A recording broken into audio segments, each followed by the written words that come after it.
Bom dia, a paz do Senhor a todos, que todos estejam na graça de Deus, amém?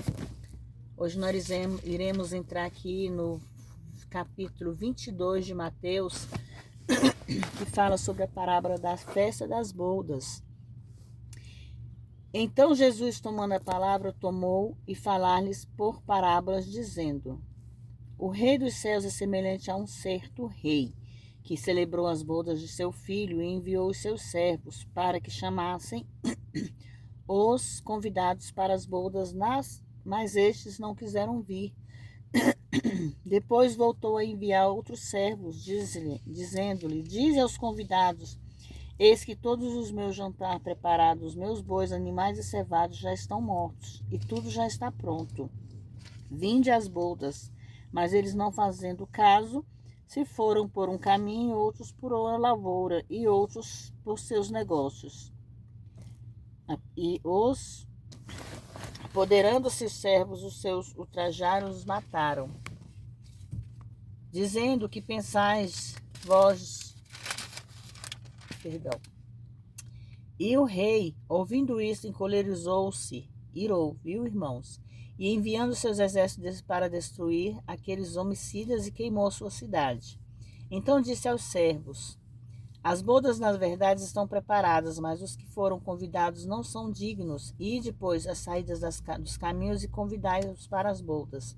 E todos quantos encontrastes, e os servos, saindo pelo caminho, ajuntou-os todos os que encontraram, tanto mal como bons, e a festa nupcial foi cheia de convidados. E o rei, Deus Pai, entrando para receber convidados, viu ali um homem que não estava trajado com vestes nupcial, e disse-lhe: Amigo, como entrastes aqui, não e tendo vestes das bodas? E ele emudeceu.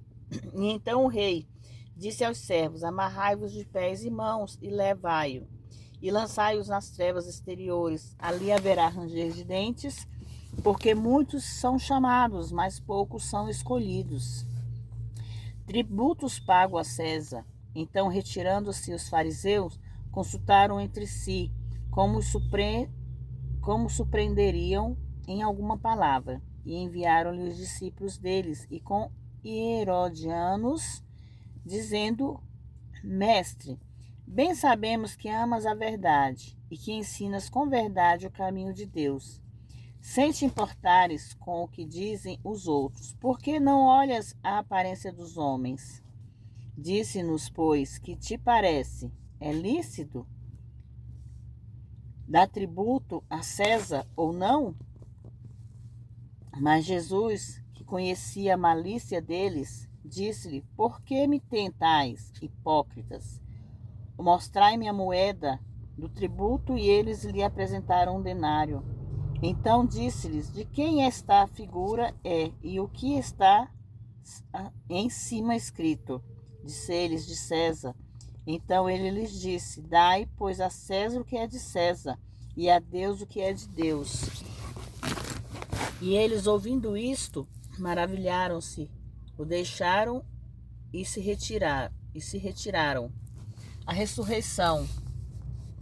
No mesmo dia, chegando os saduceus, que dizem não haver ressurreição, e o interrogaram, dizendo: Mestre, Moisés disse: se alguém morrer não tendo filhos, seu irmão se casará com a sua mulher, dele e suscitará descendência a seu irmão.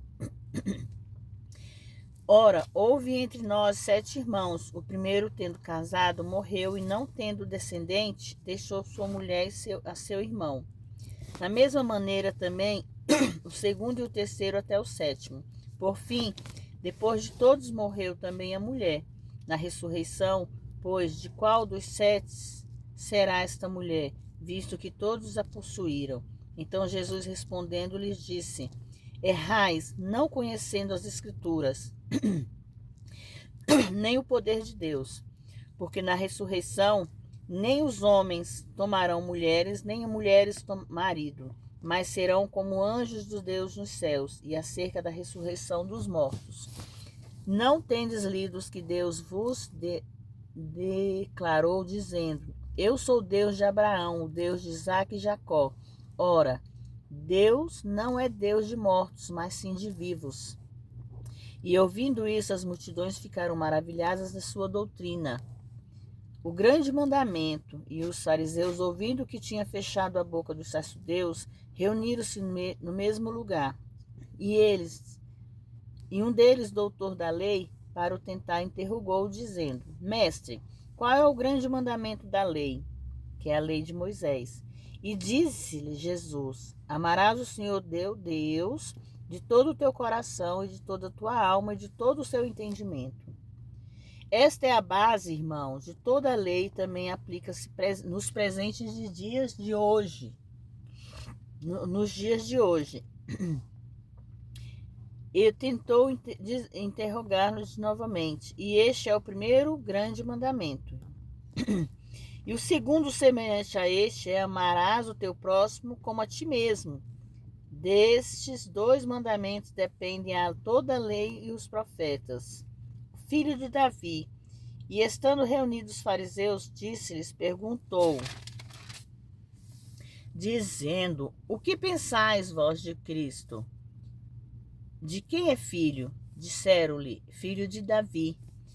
Disse-lhe ele: Como é então que Davi, em espírito, lhe chama Senhor, dizendo: Dize o Senhor ao meu Senhor, assenta-se à direita, até que eu ponha os teus inimigos por escabelo dos teus pés. Se Davi, pois, lhe chama Senhor, como é seu filho? E disse-lhe: Podia responder-lhe uma palavra? Nem desde aquele dia ousou mais alguém interrogá-lo. Irmão, a partir do versículo do capítulo 44, refere-se a Deus o Pai falando com Deus o Filho. Refere-se a Cristo sendo exaltado à posição mais alta do céu, o que aconteceu imediatamente depois da ascensão.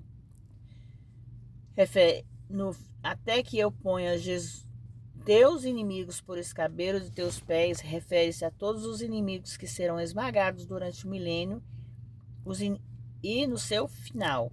Ele é o Senhor de Davi, porque ele é Deus. Ele é filho de Davi, porque ele fez homem por meio de Maria, da casa de Davi.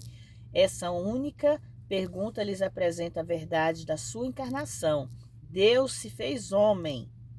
Não conseguiram refutar seus argumentos. Demonstra o fato de que sua inteligência espiritual, escritural, excedia em muito qualquer coisa que eles já tiveram visto ou conhecido, irmãos. Sobre a ressurreição, irmãos, nós vemos aqui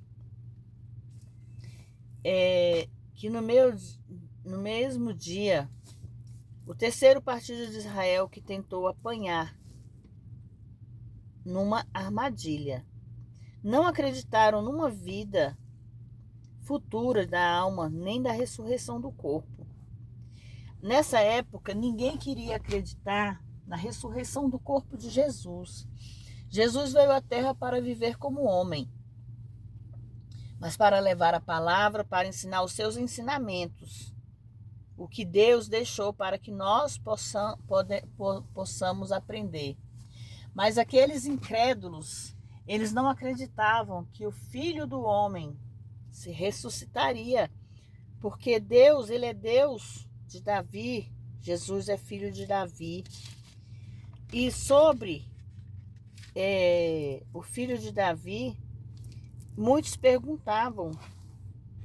Essa pergunta mais importante que poderia ser feita a eles, porque diz respeito à pessoa de Cristo, o Messias. A curiosidade deles era saber sobre este homem. Mas nós sabemos que Deus enviou seu único filho para padecer aqui na terra, para que pudesse levar todos os nossos pecados. Mas que nós também possamos entender e compreender que a dor que Jesus Cristo passou naquela cruz não foi em vão, irmãos. Foi para que nós possamos aprender mais, amar mais, ser humilde E hoje, no mundo que nós vivemos, no tempo que nós estamos vivendo, isso não está existindo, irmãos. Está voltando toda a maldade, está voltando toda todo o pecado, aquilo tudo que Deus lavou a terra, voltou tudo de novo, irmãos. E isso não depende de Deus, não depende da bondade do nosso Deus, mas depende de nós, seres humanos, fazer diferente, tentar mudar, haver mudança. Que é isso que está acontecendo em nossas vidas. As pessoas não estão querendo mudar, as pessoas não estão querendo viver o tempo de Deus, viver os mandamentos de Deus, irmãos. Amar a Deus sobre todas as coisas. Em segundo, amar ao próximo.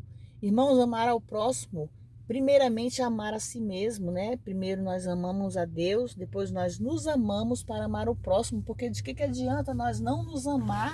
Como que nós vamos conseguir amar ao próximo? Então nós temos que aprender a amar ao próximo para agradar a Deus. Que esta palavra entre no coração de vocês e que vocês possam entender e discernir. E que Deus possa abençoar a vida de cada um de vocês, amém? Fiquem todos na paz do Senhor, que Deus abençoe a vida de cada um de vocês. Que vocês possam compartilhar, se inscrever nesse canal, me ajudando. Não sou, irmãos, eu não sou uma pastora, eu não sou um pastor, eu sou simplesmente uma irmã, um ser humano como vocês, que estou aqui simplesmente espalhando a palavra pelo mundo. Que Deus possa abençoar todos nós, que Deus possa levar provisão à vida de cada um de vocês. E vamos ser grato pela vida, grato pelo respirar, grato pelo andar, vamos ser grato pela saúde. E por pouco ou por muito que nós possamos agradecer a Deus, amém? Fiquem todos na paz do Senhor.